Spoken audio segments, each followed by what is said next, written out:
Kannada daring ವರದಿಯಿಂದ GBA ಎಚ್ಚೆತ್ತುಕೊಂಡಿದೆ. ಅನಧಿಕೃತ ಮನೆಗಳ ನಿರ್ಮಾಣದ ಕುರಿತಾಗಿ ರಿಪಬ್ಲಿಕ್ ಕನ್ನಡ ಡಿಟೇಲ್ಡ್ ಆದಂತಹ ವರದಿಯನ್ನ ಮಾಡಿತ್ತು ಜನವರಿ 17ನೇ ತಾರೀಕು. ರಿಪಬ್ಲಿಕ್ ಕನ್ನಡದ ಡೇರಿಂಗ್ ವರದಿಗೆ ಕಡೆಗೂ ಇದೀಗ ಜಿಬಿಎ ಎಚ್ಚೆತ್ತುಕೊಂಡಿದೆ. ಅನಧಿಕೃತ ಮನೆಗಳ ತೆರವಿಗೆ ಮುಂದಡಿ ಇಟ್ಟಿದೆ. ಹೊರಮಾವಿನಲ್ಲಿ ಜನವರಿ 17ರಂದು ಇಂಚಿಂಚು ನಗರವನ್ನ ಜಾಲಾಡಿದ್ದ ರಿಪಬ್ಲಿಕ್ ಕನ್ನಡ ಅನಧಿಕೃತ ಮನೆಗಳ ಕುರಿತಾಗಿ ಜಿಬಿಎ ಗಮನಕ್ಕೆ ತಂದಿತ್ತು. ಹೆಣ್ಣೂರು ಠಾಣೆಯಲ್ಲಿ ಈ ಕುರಿತಾಗಿ ಈ ಅನಧಿಕೃತ ಮನೆಗಳ ಕುರಿತಾಗಿ ಎಫ್ಐಆರ್ ಕೂಡ ದಾಖಲಾಗಿತ್ತು. ಮಹದೇವಪುರ ಎಇ ಅರ್ಪಿತಾ ನೀಡಿದ ದೂರಿನ ಅಡಿ ಎಫ್ಐಆರ್ ದಾಖಲಾಗಿತ್ತು. ನೋಡಿ, ಅನಧಿಕೃತವಾಗಿ ನಿರ್ಮಾಣವಾಗಿರ್ತಕ್ಕಂಥ ಮನೆಗಳಿವು. ಹೊರಮಾವಿನಲ್ಲಿ ಸಾಲು ಸಾಲು ಮನೆಗಳು, ಅನಧಿಕೃತ ಮನೆಗಳು ನಿರ್ಮಾಣ ಆಗಿದ್ದಾವೆ. ಹೇಳೋರಿಲ್ಲ ಕೇಳೋರಿಲ್ಲ, ಜಾಗ ಇತ್ತು ಆರಾಮಾಗಿ ಕಟ್ಕೊಂಡ್ರು, ಹಂಗಿದೆ ಪರಿಸ್ಥಿತಿ. ಸಣ್ಣ ಪುಟ್ಟ ಶೆಡ್ಗಳನ್ನು ಹಾಕ್ಕೊಂಡಿರ್ತಕ್ಕಂಥ ಸ್ಥಳೀಯರೇ ಆಗಿರ್ತಕ್ಕಂಥ ಕನ್ನಡಿಗರನ್ನ ಒದ್ದು ಓಡಿಸ್ತಾರೆ, ಅವ್ರನ್ನ ಹಿಂಸೆ ಮಾಡ್ತಾರೆ ಜಿಬಿಎನವರು. ಆದರೆ ಇದ್ಯಾಕೆ ಹಿಂಗೆ ಮನೆ ಕಟ್ಕೊಳ್ಳೋಕ್ಕೆ ಬಿಟ್ಟಿದ್ದಾರೆ? ಏನಿದೆ ಹೊರಮಾವಿನ ಪರಿಸ್ಥಿತಿ? ಪ್ರತ್ಯಕ್ಷ ವರದಿ ಇದೆ ನೋಡಿ. ರಾಜಕಾಲುವೆಯ ಬಫರ್ ಝೋನ್ ಅನ್ನು ಒತ್ತುವರಿ ಮಾಡಿ ಲೇಔಟ್ ನಿರ್ಮಾಣ ಮಾಡಿರುವಂತಹ ಆರೋಪ ಕೇಳಿ ಬಂದಿದೆ. KR-ಪುರಂನ ಹೊರಮಾವಿನ ಈ ಒಂದು ಲೇಔಟ್ ಅನ್ನು ನೋಡ್ತಾ ಇದ್ದಾರೆ. ಇದು ಸರವಣ ಲೇಔಟ್. ಇಲ್ಲಿರುವಂತಹ ಪಕ್ಕದಲ್ಲಿರುವಂತಹ ರಾಜಕಾಲುವೆಯ ಬಫರ್ ಝೋನ್ ಅನ್ನು ಒತ್ತುವರಿ ಮಾಡಿ ಈ ಒಂದು ಲೇಔಟ್ ನಿರ್ಮಾಣ ಮಾಡಿರುವಂತಹ ಆರೋಪದಡಿ ಇದೀಗ ಪೂರಪಾಲಿಕೆ ಜಂಟಿ ಆಯುಕ್ತರು ಈ ಒಂದು ಸರಿಸುಮಾರು ಈ ಒಂದು ಲೇಔಟ್ ನಲ್ಲಿರುವಂತಹ 30ಕ್ಕೂ ಅಧಿಕ ಐಷಾರಾಮಿ ಮನೆಗಳನ್ನು ಸೀಸ್ ಮಾಡುವಂತಹ ಒಂದು ಕೆಲಸವನ್ನು ಮಾಡಿದ್ದಾರೆ. ಇಲ್ಲಿ ಪ್ರಮುಖವಾಗಿ ಈ ಹಿಂದೆ ಯಾವಾಗ ಈ ಒಂದು ಲೇಔಟ್ ನಿರ್ಮಾಣ ಆಯಿತು, ಆ ಒಂದು ಲೇಔಟ್ ನಿರ್ಮಾಣ ಮಾಡುವಂತಹ ಸಂದರ್ಭದಲ್ಲಿ ಒಂದು ಕಡೆ ರಾಜಕಾಲುವೆಯ ಬಫರ್ ಝೋನ್ ಒತ್ತುವರಿ ಮಾಡಲಾಗಿರುವಂತಹ ಆರೋಪ ಇದೆ. ಜೊತೆಗೆ ಈ ಒಂದು ಲೇಔಟ್ ನಿರ್ಮಾಣ ಆದ ನಂತರದಲ್ಲಿ ಇಲ್ಲಿರುವಂತಹ ಐಷಾರಾಮಿ ಮನೆಗಳ ಮುಂದೆ ಎಲ್ಲೂ ಕೂಡ ಸೆಟ್ ಬ್ಯಾಕ್ ಬಿಟ್ಟಿಲ್ಲ. ಇದೇ ಕಾರಣಕ್ಕೆ ಇದೀಗ ಹೆಚ್ಚುವರಿಯಾಗಿ ನಿಯಮ ಉಲ್ಲಂಘನೆ ಮಾಡಿ ನಿರ್ಮಾಣ ಆಗಿರುವಂತಹ ಅಂತಸ್ತುಗಳನ್ನು ಡೆಮಾಲಿಷನ್ ಮಾಡುವಂತೆ ಈಗಾಗಲೇ ಜಂಟಿ ಆಯುಕ್ತರು ಒಂದು ಆದೇಶವನ್ನು ಕೊಟ್ಟಿದ್ದಾರೆ, ಸ್ಪಷ್ಟವಾಗಿರುವಂತಹ ಸೂಚನೆಯನ್ನು ಕೊಟ್ಟಿದ್ದಾರೆ. ಅದರ ಜೊತೆಗೆ 30 ದಿನಗಳ ಕಾಲಾವಕಾಶವನ್ನು ಕೊಟ್ಟಿದ್ದಾರೆ. ಆ ಒಂದು 30 ದಿನದ ಒಳಗಾಗಿ ಹೆಚ್ಚುವರಿಯಾಗಿರುವಂತಹ ಅನಧಿಕೃತ ಅಂತಸ್ತುಗಳನ್ನು ತೆರವು ಮಾಡದೆ ಹೋದಂತಹ ಸಂದರ್ಭದಲ್ಲಿ ಖುದ್ದು ಜಿಬಿಎ ಕಡೆಯಿಂದಲೇ ಇದೊಂದು ಡೆಮಾಲಿಷನ್ ಆಗುತ್ತೆ. ಅದಕ್ಕೆ ತಗುಲುವಂತಹ ವೆಚ್ಚವನ್ನು ಇಲ್ಲಿರುವಂತಹ ಈ ಒಂದು ಲೇಔಟ್ನ ಸೃಷ್ಟಿಕರ್ತರು ಅಥವಾ ನಿರ್ಮಾಣ ಯಾರು ಮಾಡಿದಾರೋ ಅವರೇ ಕೊಡಬೇಕು ಅನ್ನೋ ಸ್ಪಷ್ಟವಾಗಿರುವಂತಹ ಸೂಚನೆಯನ್ನು ಈಗಾಗಲೇ ಪೂರ್ವ ಪಾಲಿಕೆ ಜಂಟಿ ಆಯುಕ್ತರಾಗಿರುವಂತಹ ಸುಧಾ ಅವರು ನೀಡಿರುವಂಥದ್ದು. ಈ ಬೆನ್ನಲ್ಲೇ ಅಂದರೆ ಜನವರಿ 7ರಂದು ಇಲ್ಲಿ ಸೀಸ್ ಮಾಡಲಾಗುತ್ತೆ. ಸೀಸ್ ಮಾಡಿ ಸರಿಸುಮಾರು 12 ದಿನ ಆಗುತ್ತೆ. ಸೀಸ್ ಮಾಡಿದಂತಹ ಸಂದರ್ಭದಲ್ಲಿ 30 ದಿನಗಳ ಕಾಲಾವಕಾಶವನ್ನು ಕೊಡಲಾಗುತ್ತೆ. ಬಟ್ ಈ ಒಂದು ಸೂಚನೆ ನೀಡಿ ಸರಿಸುಮಾರು 12 ದಿನ ಆಗಿದೆ. ಇಂತಹ ಸಂದರ್ಭದಲ್ಲಿ ಕೆಲವೊಂದಿಷ್ಟು ಮನೆಗಳನ್ನು ಯಾವುದೇ ರೀತಿಯ ಅನುಮತಿ ಇಲ್ಲದೆ, ಅಂದರೆ ಸೀಸ್ ಮಾಡಿದಂತಹ ಸಂದರ್ಭದಲ್ಲಿ ಯಾರು ಸೀಸ್ ಮಾಡಿರ್ತಾರೋ ಅಂಥವರ ಅನುಮತಿ ಪಡೆದೇ ಮತ್ತೆ ಅದನ್ನು ಸೀಸ್ ಆಗಿರುವಂತಹ ಮನೆಗೆ ಎಂಟ್ರಿ ಕೊಡಬೇಕಾಗುತ್ತೆ. ಬಟ್ ಇಲ್ಲಿರುವಂತಹ ಬಹುತೇಕರು ಕೆಲವರು ಸೀಸ್ ಆಗಿರುವಂತಹ ಮನೆಗಳನ್ನು ಯಾವುದೇ ರೀತಿ ಅನುಮತಿ ಇಲ್ಲದೆ ಎಂಟ್ರಿ ಮಾಡಿರುವಂತಹ ಆರೋಪದಡಿ ಇದೀಗ ಹೆಣ್ಣೂರು ಠಾಣೆಯಲ್ಲಿ ದೂರು ಕೊಡಲು ಕೂಡ ಇಲ್ಲಿರುವಂತಹ ಮಹದೇವಪುರ AEE ಮುಂದಾಗಿರುವಂಥದ್ದು. ಇಲ್ಲಿ ಪ್ರಮುಖವಾಗಿ ಈ ಒಂದು ಲೇಔಟ್ ಯಾಕಿಷ್ಟು ಇಂಪಾರ್ಟೆಂಟ್ ಅನ್ನೋದು ನೋಡಬೇಕಾಗುತ್ತೆ. ಈ ಹೊರಮಾವು ಆಗಿರ್ಬೋದು, ಸಾಯಿ ಲೇಔಟ್ ಆಗಿರ್ಬೋದು, ಅಥವಾ ಪಕ್ಕದಲ್ಲಿರುವಂತಹ ಬಾಬುಸಾಪಾಲಿ ಆಗಿರ್ಬೋದು, ಸಣ್ಣ ಪುಟ್ಟ ಮಳೆ ಬಂದರೂ ಕೂಡ ಇಲ್ಲಿ ದೊಡ್ಡ ಮಟ್ಟದಲ್ಲಿ ಜಲಾವೃತ ಆಗುತ್ತೆ. ಈ ಹಿಂದೆ ಸಾಯಿ ಲೇಔಟ್ ಸರಿಸುಮಾರು 1 ವಾರಗಳ ಕಾಲ ಜಲಾವೃತ ಆಗಿತ್ತು. ಈ ಎಲ್ಲ ಪ್ರಮುಖ ಕಾರಣ ಏನಂದ್ರೆ ಇಲ್ಲಿರುವಂತಹ ರಾಜಕಾಲುವೆಯನ್ನು ಒತ್ತುವರಿ ಮಾಡಿರುವಂತಹ ಹಿನ್ನೆಲೆ ಮಳೆ ನೀರು ನೇರವಾಗಿ ಲೇಔಟ್ಗಳಿಗೆ ನುಗ್ಗುತ್ತೆ, ಮನೆಗಳಿಗೆ ನುಗ್ಗುತ್ತೆ.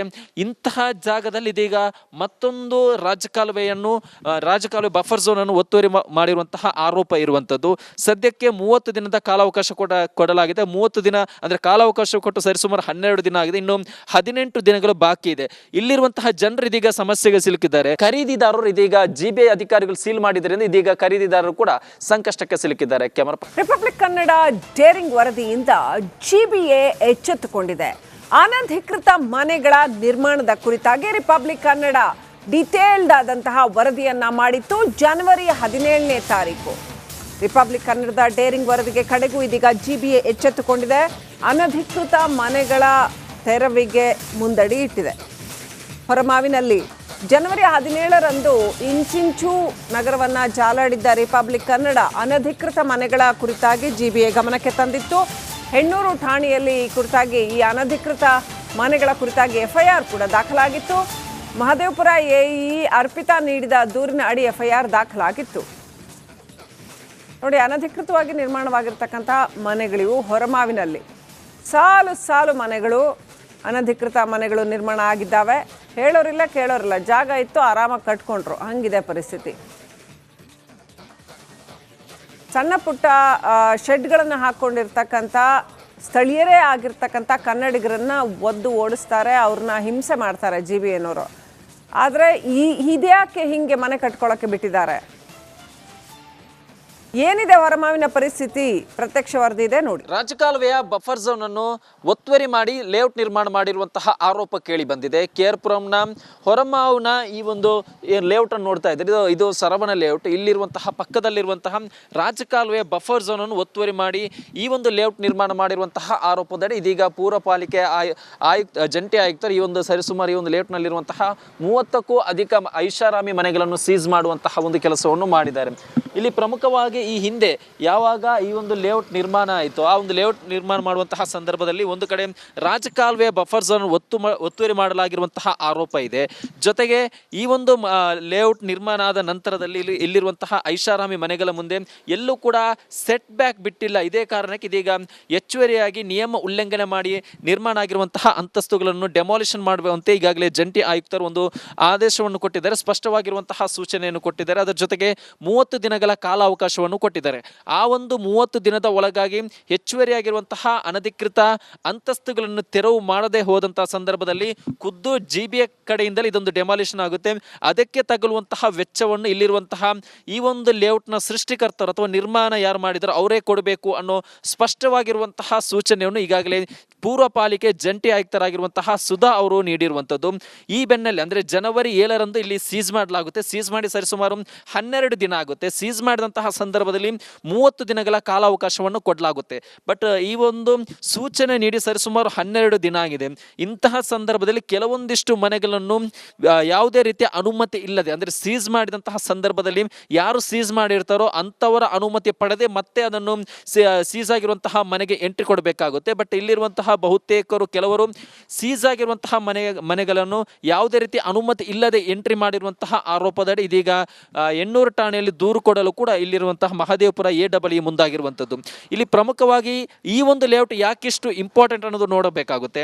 ಈ ಹೊರಮಾವು ಆಗಿರ್ಬೋದು, ಸಾಯಿ ಲೇಔಟ್ ಆಗಿರ್ಬೋದು, ಅಥವಾ ಪಕ್ಕದಲ್ಲಿರುವಂತಹ ಬಾಬುಸಾಪಾಲಿ ಆಗಿರ್ಬೋದು, ಸಣ್ಣ ಪುಟ್ಟ ಮಳೆ ಬಂದರೂ ಕೂಡ ಇಲ್ಲಿ ದೊಡ್ಡ ಮಟ್ಟದಲ್ಲಿ ಜಲಾವೃತ ಆಗುತ್ತೆ. ಈ ಹಿಂದೆ ಸಾಯಿ ಲೇಔಟ್ ಸರಿಸುಮಾರು 1 ವಾರಗಳ ಕಾಲ ಜಲಾವೃತ ಆಗಿತ್ತು.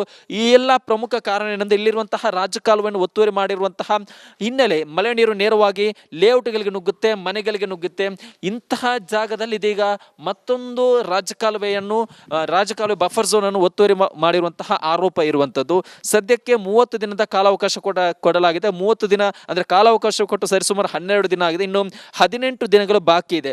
ಇಲ್ಲಿರುವಂತಹ ಜನರು ಇದೀಗ ಸಮಸ್ಯೆಗೆ ಸಿಲುಕಿದ್ದಾರೆ. ಖರೀದಿದಾರರು ಇದೀಗ GBA ಅಧಿಕಾರಿಗಳು ಸೀಲ್ ಮಾಡಿದ್ರಿಂದ ಇದೀಗ ಖರೀದಿದಾರರು ಕೂಡ ಸಂಕಷ್ಟಕ್ಕೆ ಸಿಲುಕಿದ್ದಾರೆ. ಕ್ಯಾಮರಾ